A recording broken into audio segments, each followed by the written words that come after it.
네, 북한 엑스파일 순서입니다.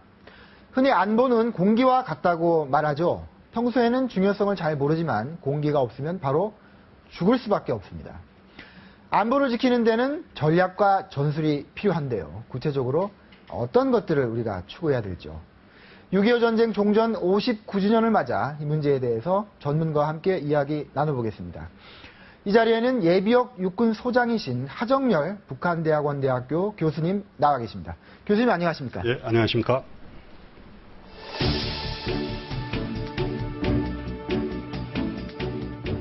교수님 최근에 대한민국 안보 전략론이라는 책을 내셨습니다. 예. 이 대한민국의 안보 전략의 가장 궁극적인 목표, 가장 예. 전략적인 목표라고 하면 바로 통일일 수 있겠는데요. 예, 그렇습니다.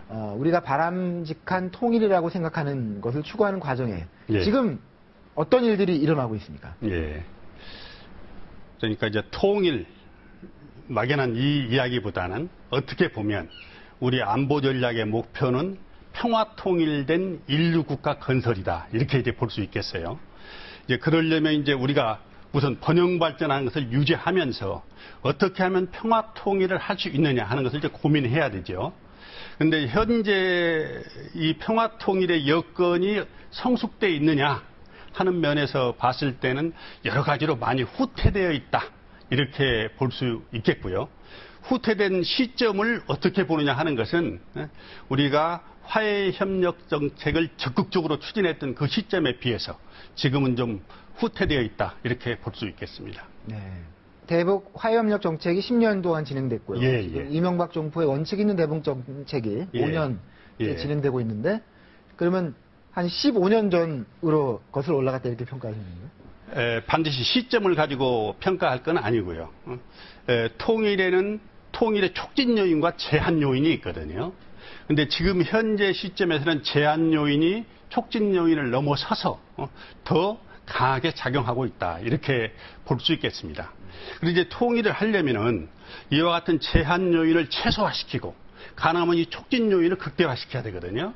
그래서 우리가 이제 제한 요인을 우리가 하나하나 우선 살펴보면 우선 국제적인 여건 자체가 지금 한반도의 통일을 적극적으로 지지하고 있지 않다. 이렇게 지금 볼 수 있지 않겠습니까? 그 다음에 이제 남북 간의 지금 통일 정책이 충돌하고 있어요. 그러니까 북한의 무력 적화 통일 전략하고 우리의 흡수 통일 전략이 지금 충돌하는 그런 국면에 있다. 그리고 이제 북한의 입장에서 보면 북한이 지금 세습 체제가 강화되고 있으면서 가능하면 개혁 개방을 하지 않으려고 하고 있고 흡수 통일을 두려워하잖아요. 근데 우리 입장에서 보면은 우리는 이제 가능하면은 상대방을 굴복시키려고 하고 있고 그다음에 이제 두 번째는 우리 국민들 사이에도 통일에 대한 두려움이 혹은 망설임이 지금 확산되고 있다. 그래서 이런 요인들을 앞으로 하나씩 제거해 가면서 통일이 순조롭게 평화 통일의 방향으로 갈 수 있도록 정책적인 노력을 해야 된다. 이렇게 생각을 합니다. 네. 예. 우리 내부의 요인들은 우리 스스로 정비해 나갈 수 있는데 네. 예. 그 상대방이 되는 예. 북한 그리고 예. 북한을 두둔하는 중국 예. 이 두 요인을 보면 좀 그 걱정스러운 대목이 예. 많이 있습니다. 예. 기본적으로 북한을 두둔하는 중국의 힘은 자꾸 커져가고 있고 예. 북한의 3대 세습 체제, 김정은 예. 체제도 지금 조금씩 안착되어가는 그런 모습을 예. 보이고 있지 않습니까? 그렇습니다. 그런 중국과 예. 북한의 요소를 놓고 보면 우리가 어떤 얘기를 할 수 있을까요? 그래서 저희들이 그 통일을 지향하는 시점에서 반드시 해야 될 게 주변 세력을 관리할 수 있는 능력을 강화해야 된다. 저는 이렇게 생각을 해요. 그러면 이제 북한을 관리하려면 우리의 영향력을 어떻게 하면 극대화시킬 것인지 이런 노력을 해야 되거든요. 그리고 이제 중국을 우리 편으로 끌어들이려면 이 외교적으로 우리가 어떻게 하면 중국이 우리를 그래도 지원하거나 혹은 지원은 못하더라도 필요하면 우리와 함께 할 수 있는 방향으로 유도할 것인지 이런 것들이 전략적으로 이제 중요하잖아요.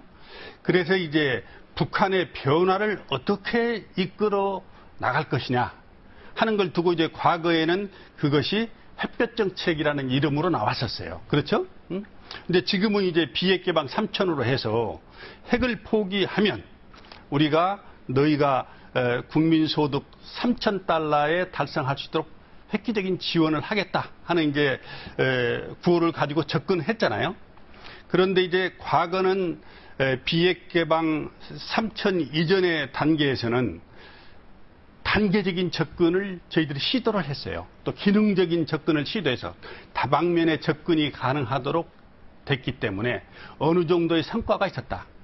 근데 이번에는 이제 비핵이라는 것을 전제 조건으로 내세웠기 때문에 그게 해결이 안 된 상태에서는 북한을 우리가 원하는 방향으로 변화시킬 수가 없었다. 그래서 갈등이 증폭됐다. 이렇게 저는 판단을 하겠습니다. 네.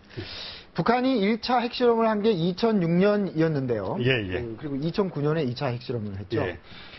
근데 이 정부의 그 논리이기도 하지만 북한이 두 차례나 핵실험을 한 그런 상황에서 예. 우리가 비핵이라는 조건을 얘기하지 않고 남북 관계를 예. 개선시키고 대화를 진척시키는 것이 가능했을까요? 또 그것이 필요할까요? 예.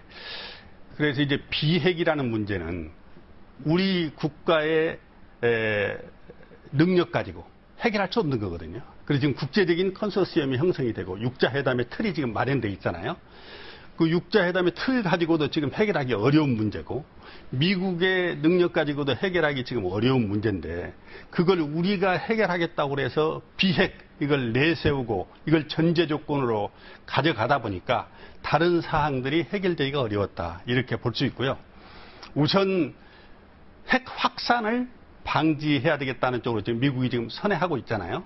그리고 핵 능력을 동결시켜야 되겠다 하는 것을 1차적인 목표로 두고 이 1차적인 목표가 달성된 후에 한반도 비핵화라든지 혹은 비핵 개방이라든지 이런 문제를 추진하는 것이 단계적으로 바람직하다 이렇게 생각을 합니다. 그럼 우리가 전략론의 가장 중요한 가르침 중에 하나가 전략적인 목표를 달성 가능하고 구체적이고 아주 작은 것부터 시작하라 이런 원칙에 비춰 본다면 우리가 실현할 수 없는 너무나 큰 목표를 내세웠다 이렇게 좀 비판할 수 있겠습니다. 예, 그렇습니다. 그 크라우제비치의 전쟁론에서 보면 이 전략의 특성이 몇 가지가 있는데 그 중에서 이제 미래성, 전체성, 융통성 이런 것들이 있어요. 그 뭐냐면은 전략은 미래의 문제를 해결하기 위한 방안 아닙니까? 그러니까 과거에 너무 집착해가지고 이 문제를 가지고 가면 미래에 해결될 문제를 제대로 걸림돌이 돼서 해결할 수가 없다는 거거든요. 또 전체성이라는 것은 통일의 큰 전략 차원에서 북한의 문제를 하나씩 해결하려고 이렇게 접근을 해야지 하나하나 문제에 우리가 너무 집착하다 보면 이 통일이라는 큰 길을 제대로 걸어갈 수 없다 하는 거거든요. 또 전략이라는 것은 항상 미래에 불확실한 상황을 해결하는 그런 하나의 방안이기 때문에 항상 융통성을 가지고 가야 된다. 그리고 이제 중요한 게 손자병법에도 나오지만 이 우직지기라는 말이 있어요. 그 이제 간접 접근을 해야 된다는 거거든요. 그러니까 어떤 문제를 해결하기 위해서 직접적으로 야, 너 이거 안 하면 죽어. 이런 식으로 접근하면 해결하기가 어렵다는 거죠. 스스로 그렇게 할 수 있도록 여러 가지 다양한 방법을 사용을 해야 된다.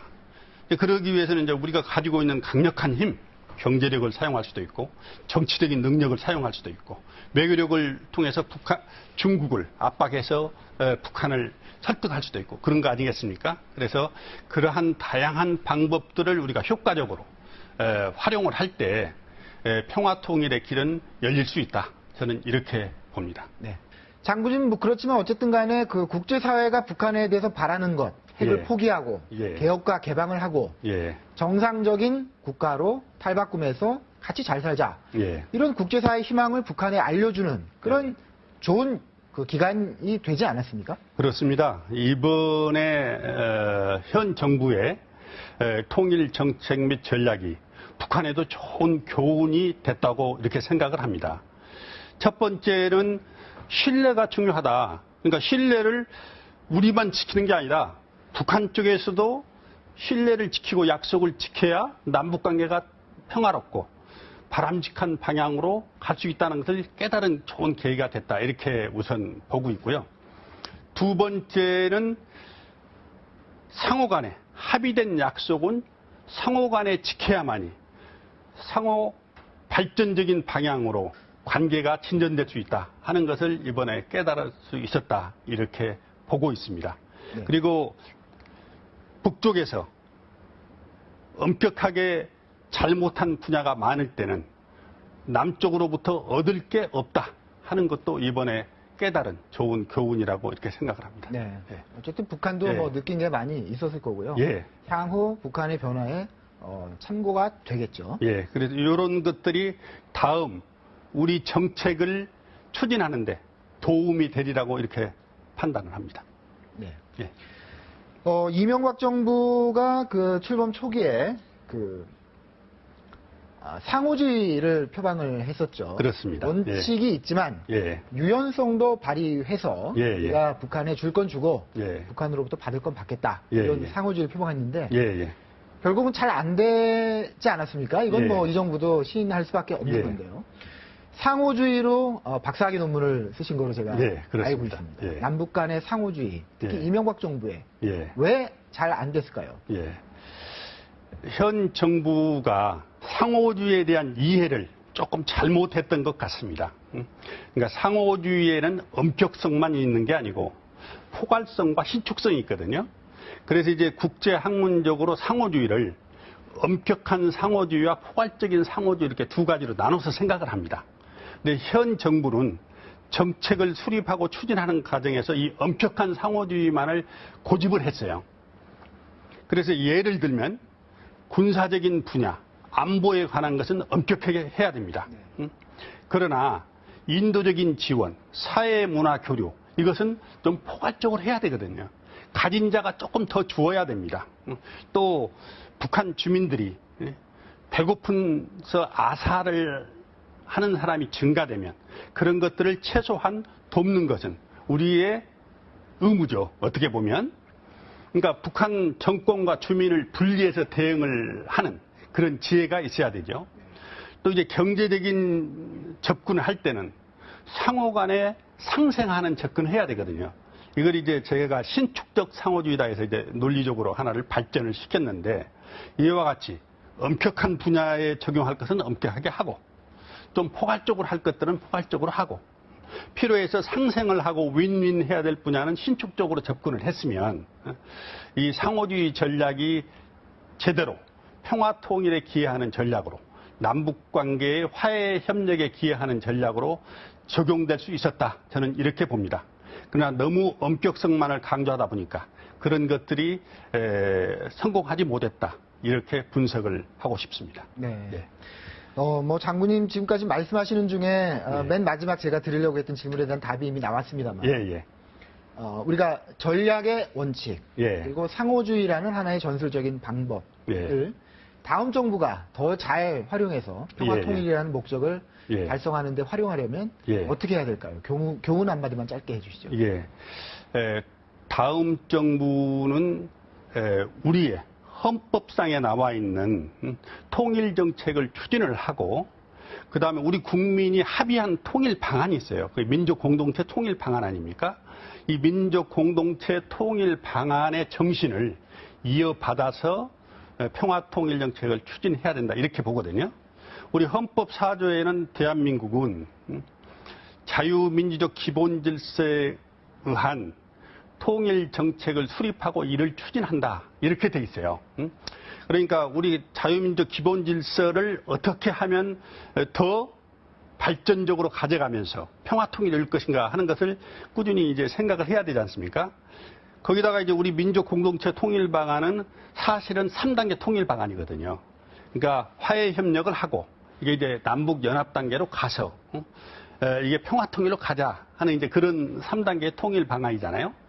거기에는 기능적인 접근을 해 나가야 그게 가능한 일이거든요. 그러니까 여러 분야에서 상호 간의 교류 협력이 일어나야 이와 같은 3단계로의 점진적인 통합과 통일이 가능하다. 이렇게 보는 거거든요. 근데 이제 이것을 정부의 역할을 너무 강조해가지고 지금 현 정부처럼 정부가 모든 것을 다 할 수 있는 것처럼 이렇게 하다 보면 통일이라는 것은 상당히 제한되고 이 정부 간의 관계가 나빠지면 모든 관계가 돈자될 수가 있다. 그래서 다음 정부는 이와 같은 헌법의 4조에 의한 정신과 우리 통일 방안에 대한 기본적인 정신을 이어받아서 이 상호주의를 적절하게 운용을 해야 된다. 저는 이렇게 봅니다. 그래서 조금 전에 세 가지의 상호주의를 제가 이렇게 이야기를 했는데, 남북 간의 관계는 국가적인 관계이다 특수 관계거든요. 그 이야기는 뭐냐면, 멀리 보면, 어떻게 보면 통일을 함께해서 살아나가야 될 하나의 민족이다. 이런 것을 우리가 이런 정책을 추진하면서 잃어버려서는 안 된다. 이렇게 우선 보고 있고요. 그래서 상호 호혜 협력이 될 수 있는 그런 방향으로 북한의 변화를 추진해야 된다. 이렇게 봅니다. 장군님, 그러나 우리가 뭐 잘한다고 다 되는 것은 아니고요. 근본적으로 북한이 변해야 하고, 그렇습니다. 북한의 변화를 이끌어내는 데 있어서 어쨌든 튼튼한 우리의 안보 태세가 가장 중요한 밑거름 아니겠습니까? 예. 지금까지 남북 관계가 근본적으로 잘못된 것은 북한의 근원적인 책임이 있습니다. 그러니까 우리는 북한의 변화를 유도시키려고 했는데 북한이 자꾸 개혁 개방을 안 하려고 하는 거 아니겠습니까? 또 변화에 대한 두려움이 있어요. 그래서 북한의 근본적인 그런 두려움과 그런 체제에 대한 수호 어떤 의지, 이런 것들을 우리가 조금씩 우리 측의 방향으로, 평화 통일의 방향으로 이렇게 이끌어 와야 된다. 이렇게 생각을 합니다. 이러려면 우리가 북한의 무력 통일은 너희 도저히 불가능한 거다. 그 포기해야 된다.